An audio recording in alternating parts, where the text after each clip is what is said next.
ketika engkau kubur aku ya Rasulullah, aku pun ikhlas. Kau gali kembali kuburku ya Rasulullah. Kau gali kembali kuburku ya Rasulullah. Untuk apa ya Khadijah? Bila mana kau sulit dalam perjuangan agama ya Rasulullah, maka tidak ada harta yang kuinfakkan lagi untuk agama Allah. Tidak ada lagi ya Rasulullah yang mau kuinfakkan untuk agama Allah. Setidaknya tulang belulangku ya Rasulullah bisa kau jadikan jembatan bila kau sulit memperjuangkan agama Allah. Rasulullah pun mengkucur air mata. Dia rangkul Khadijatul Kubra. Khadijatul Kubra rangkul Rasulullah. Mereka berpelukan di atas linangan air mata. Apa yang mereka pikirkan kalau bukan kita umat akhir zaman? Begitu enaknya kita, begitu nikmatnya kita, berbagai macam pahala fadilah yang kita dapatkan.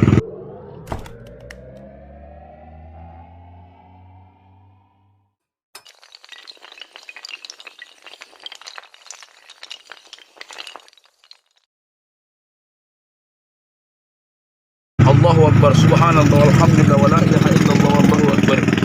Luar biasa kebesaran Allah, keagungan Allah, kehebatan Allah dalam satu perjalanan Rasulullah sallallahu alaihi wasallam. Bagaimana menegakkan kalimah la ilaha illallah di atas pertaruhan nyawa, air mata, tangisan. Semuanya dikorbankan untuk agama Allah Subhanahu wa taala. Begitupun dia tidak mengeluh di hadapan istrinya Khadijatul Kubra radhiyallahu anha. Justru Rasulullah sallallahu alaihi wasallam yakinkan Khadijah kepada kampung akhirat, kampung abadi, kampung selama-lamanya. Bagaimana Khadijatul Kubra 2/3 kekayaannya kota Mekah dia infakkan untuk agama Allah Subhanahu wa taala. Dia infakkan untuk kebaikan, dia infakkan untuk umat ini. Bayangkan saudara-saudaraku yang dimuliakan Allah Subhanahu wa taala, bagaimana kecintaan Khadijatul Kubra kepada agama. Ya Rasulullah, ikut aku ya Rasulullah. Di suatu masa Rasulullah ingin berjihad, berangkat keluar jalan Allah. Ternyata Khadijah, ikutkan aku ya Rasulullah. Ya Khadijah, posisi di mana engkau kubuat wahai Khadijah? Ya Rasulullah, bila mana kau tidak bisa menyeberangkan satu jalan ya Rasulullah, mana tahu ada satu lubang ya Rasulullah, maka jadikan aku sebagai titimu ya Rasulullah. Rasulullah pun mengkucur air mata melihat Khadijatul Kubra begitu cintanya kepada agama Allah Subhanahu wa taala. Bahkan ada satu kisah diceritakan Rasulullah sallallahu alaihi wasallam pulang berdakwah, dicaci maki, dihina, diejek. Di sana sini mendapatkan cobaan dan rintangan.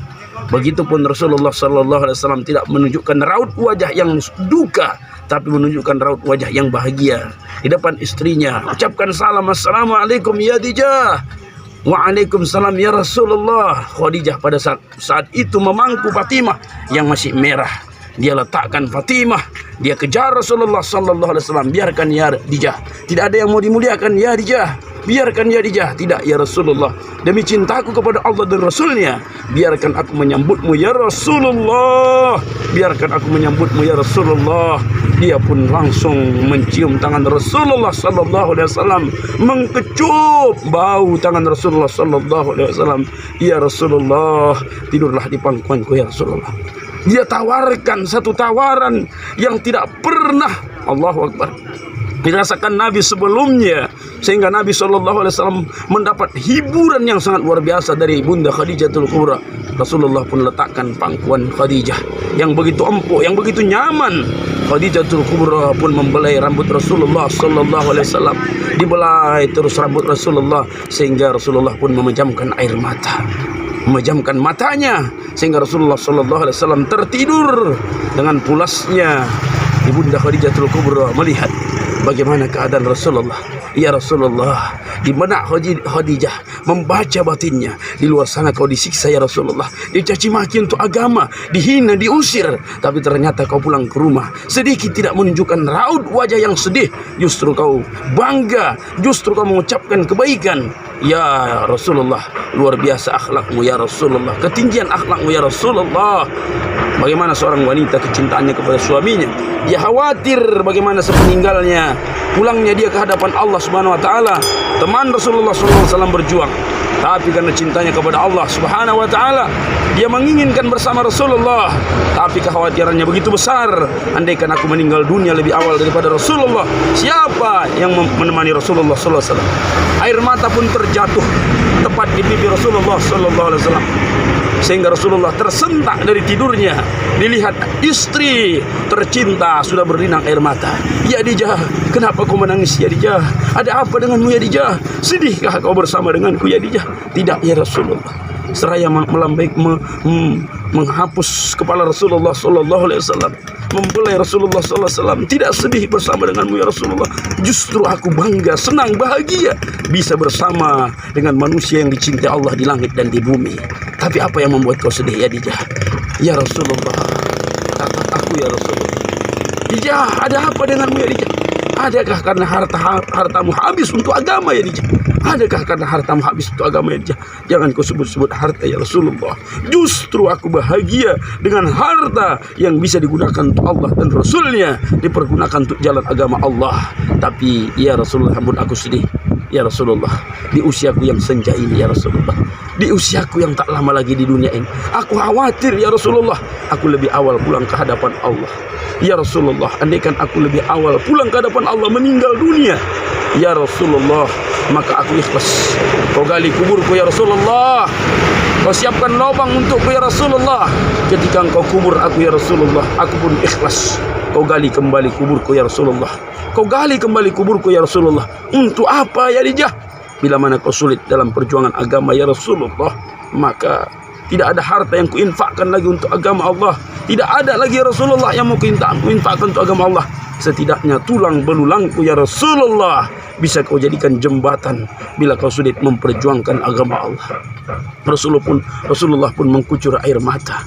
Dia rangkul Khadijatul Kubra. Khadijatul Kubra rangkul Rasulullah. Mereka berpelukan di atas dinangan air mata. Apa yang mereka pikirkan kalau bukan kita umat akhir zaman? Begitu enaknya kita, begitu nikmatnya kita, berbagai macam pahala fadilah yang kita dapatkan. Kalau kalian ke masjid, 27 derajat nilai. Kalau kalian ikram, muliakan ayah ibu kalian, haji mabrur. Kalau kalian lebih awal datang ke rumah Allah, mendapatkan ibadah umrah. Kalau kalian beri nafkah anak dan istri secara yang halal, maka kalian mendapatkan nilai pahala jihad. Berbagai macam kebaikan, amal pahala. Bahkan satu kebaikan diangkat 10 kebaikan untuk membalas amal-amal pahala umat manusia, umat akhir zaman di atas perjuangan Khadijatul Kubra. Maka saudara-saudaraku yang dimuliakan Allah, cintai Rasulullah, cintai keluarga Rasulullah sallallahu alaihi wasallam.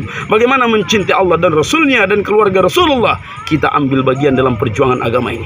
Berjalan dari rumah ke rumah, dari kota ke kota, negara ke negara, membawa kalimah la ilaha illallah. Maka inilah perjuangan yang sesungguhnya. Ketika nanti di depan Rasulullah sallallahu alaihi wasallam, wanita-wanitanya nanti di depan Khadijatul Kubra, ketika ditanya apa yang kau sudah perjuangkan untuk agama, ketika kita berjuang, berjalan harta dan diri kita untuk agama Allah, maka saat itu nanti kita akan tersenyum dengan amal-amal kebaikan. Kita akan menjawab di hadapan Allah Subhanahu wa taala.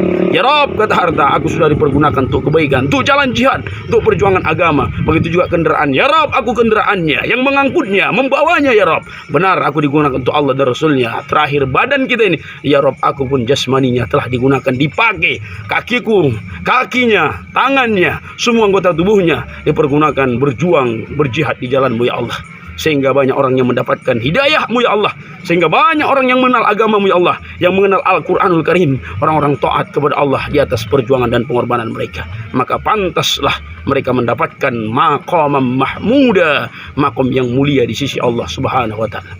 La yahdiyallahu bika rajulan khairan minad dunya wa fiha. Kata Nabi sallallahu alaihi wasallam, ketika kau capek untuk agama, letih untuk agama, maka ingatlah fadilahnya orang yang capek-capek untuk agama, letih untuk agama, habis hartanya untuk agama. Ketika orang dapat hidayah satu orang saja, maka perdagangannya dibalas Allah lebih mulia daripada dunia seisinya yang dia dapatkan. Mudah-mudahan saudara-saudaraku, kita terus berjuang istiqomah dalam agama, bergerak. Apalagi di puncak akhir zaman ini, begitu lihat fitnah-fitnah besar, kelalaian-kelalaian besar, kemaksiatan-kemaksiatan besar, kebatilan-kebatilan terbesar, hati kita terbakar, air mata tumpah. Apa yang kita buat saat ini? Tidak ada jalan lain kecuali berjuang untuk Allah dan Rasulnya. Kita bawa kalimah la ilaha illallah, aktiru min qawli la ilaha illallah. Kita zikirkan, kita dakwahkan, kita zikirkan, kita putarkan kalimah la ilaha illallah ini.